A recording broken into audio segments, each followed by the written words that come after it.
Hello everyone, welcome back to my channel. আশা করবো তোমরা খুব ভালো আছো। আমিও খুব ভালো আছি। আমি শ্রেয়সী চলে এসেছি। তো আজকে আমরা যাচ্ছি দীঘাতে। আমরা মানে আমি, মা আর অঙ্কিতার ফ্যামিলি। তো এইখানে তোমরা ব্যাগপত্র দেখতেই পাচ্ছ, সব গোছানো রেডি। বাড়ি থেকে সোজা চলে এসেছি এখান থেকে যাব হাওড়া, তারপর সোজা ট্রেনে ধরে দীঘা। এখানে আমরা সবাই বেরিয়ে পড়েছি, কিন্তু এই ভিডিওটা একটু আমি দেরিতে দেব। অনেক আমি শর্ট ভিডিও করেছি, আগে সেগুলো দিয়ে দেবো। আর এই ভিডিওটা পেতে কিন্তু একটু তোমাদের দেরি হবে। আমি বড় ভিডিও কিন্তু একটাই করেছি, একটার মধ্যেই সব কিছু দিয়েছি। আর লাঞ্চের ভিডিওগুলো স্কিপ করে গেছি, কারণ ওইগুলো কিন্তু আমি আগেই শর্টে দিয়ে দিয়েছি।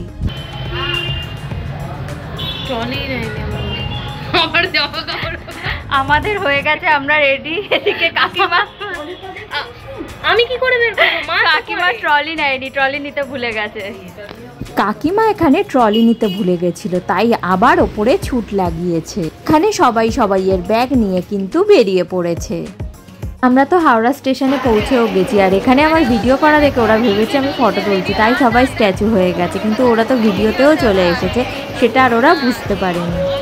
স্টেশনে গিয়ে এদিক ওদিক ছোটাছুটি করতে গলা একদম শুকিয়ে গেছিল, তাই এখানে কোকাকোলা নিয়ে বসে পড়েছি। স্টেশনের পাখাটার অবস্থা দেখো, দেখতেই বড়, কিন্তু হাওয়ার একটুও জোর নেই। এর থেকে আমার বাড়ির পাখায় হাওয়ার জোর অনেক বেশি।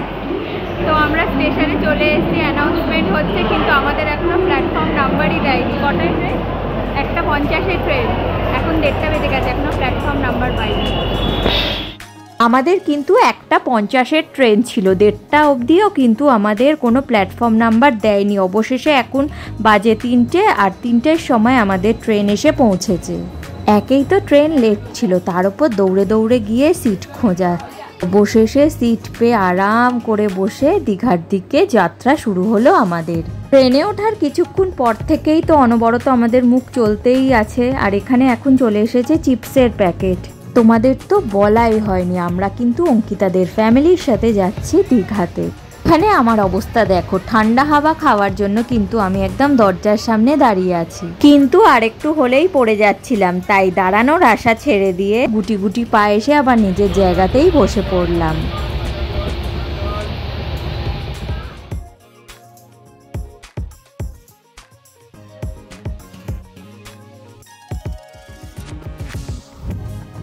এখানে তোমরা দেখতেই পাচ্ছ, আমাদের ট্রেন কিন্তু 3টের সময় ছেড়েছিল, আর পৌঁছতে সন্ধে হয়ে গেছিল। আমরা যখন দীঘাতে গিয়ে নামলাম তখন সন্ধে 7:30। আমরা দীঘাতে নেমে পড়েছি। আর তোমরা এত আওয়াজের মধ্যে আমার ভয়েস শুনতে পাচ্ছ কিনা আমি ঠিক জানি না। আর এই হচ্ছে আমাদের দীঘার জগন্নাথ দেবের মন্দির, এটা কিন্তু এখনো তৈরি হয়নি। আমরা কিন্তু এখন চলে এসেছি ওল্ড দীঘাতে। আর এইটা হলো আমাদের হোটেল লীলা প্যালেস, যেখানে আমরা থাকবো। আরে ভাই, হোটেল আর হোটেলের রুম যদি সুন্দর হয় তাহলে আর কি লাগে। আর হোটেলটা কতটা সুন্দর সেটা আশা করি তোমরা দেখতেই পাচ্ছ। আর কত বড় ছাদ।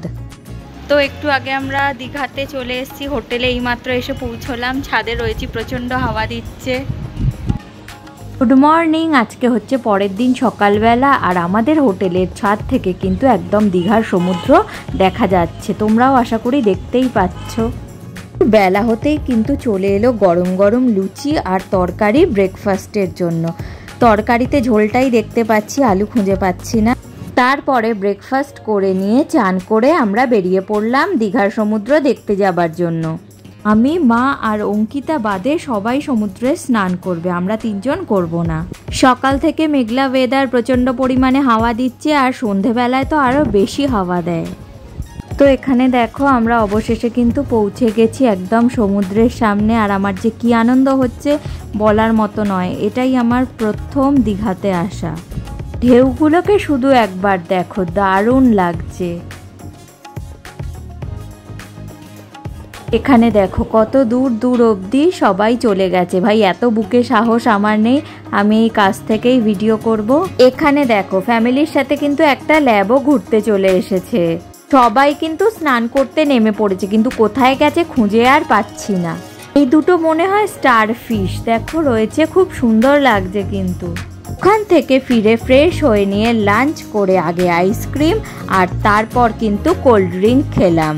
দুপুরে লাঞ্চ করে নিয়ে বিকেল হতে না হতেই আবার আমরা বেরিয়ে পড়লাম আর চলে গেলাম ঢেউসাগর। ঢেউসাগরে গিয়ে আবার আমরা খেলাম কিন্তু সেই আইসক্রিম। এটা কিন্তু ম্যাঙ্গো আইসক্রিম, শুধু ওপর দিয়ে চকলেট সিরাপ আর একটু বাদাম গুঁড়ো ছড়িয়ে দিয়েছে। ঢেউসাগরে তো চলে এসেছি আর ভেতরেও ঢুকে গেছি, কিন্তু ঢেউসাগরে এসে ঢেউসাগরের ঢেউ কিন্তু দেখতে পেলাম না। তবে ঢেউসাগরে এসে যেটা আমার মন ছুঁয়ে গেছে সেটা হলো এই টার্কিশ আইসক্রিমের গেমটা। আইসক্রিম দেবার জন্য নাচানাচি আর আইসক্রিম নেবার জন্য নাকানি চোপানি খাওয়ার এই ব্যাপারটা কিন্তু বেশ মজার ছিল। অবশেষে অনেক কসরত করার পর অঙ্কিতা কিন্তু হাতে আইসক্রিমটা পেয়েও গেল। একটু সন্ধে নামতে না নামতে আমরা ওখান থেকে বেরিয়ে পড়লাম, আর হোটেলে ঢোকার আগে কিন্তু সবার আগে চলে গেলাম একটু সমুদ্রে। আর সমুদ্রের পাড়ে বসে ঢেউ দেখার মজাটাই কিন্তু আলাদা। এদিকে ফটো তোলার জন্য সবাই সমুদ্রের যে কতটা সামনে চলে গেছে সেটা আশা করি তোমরা দেখতেই পাচ্ছ। আর আমার তো সমুদ্রের তাণ্ডবলীলা দারুণ লাগছে, অপূর্ব দৃশ্য। এখান থেকে হোটেলে ফিরে আমাদের রাত্রিরে ডিনারে ছিল রুটি আর চিকেন কষা। আর তোমাদের বলে রাখি, পরের দিন আমরা খুব একটা কোথাও বেরোইনি, ওই সমুদ্রের ধারেই বসেছিলাম, তাই সেটার আর কোনো ভিডিও করিনি।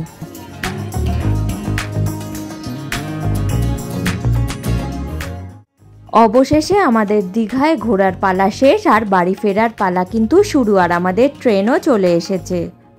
আর এই হলো সেই জগন্নাথ মন্দির যেটা কিন্তু দীঘাতে তৈরি হচ্ছে। তো চলো আজকের ভিডিও এখানেই শেষ করছি, আবার কালকে দেখাবে অন্য একটা ভিডিও নিয়ে। টাটা।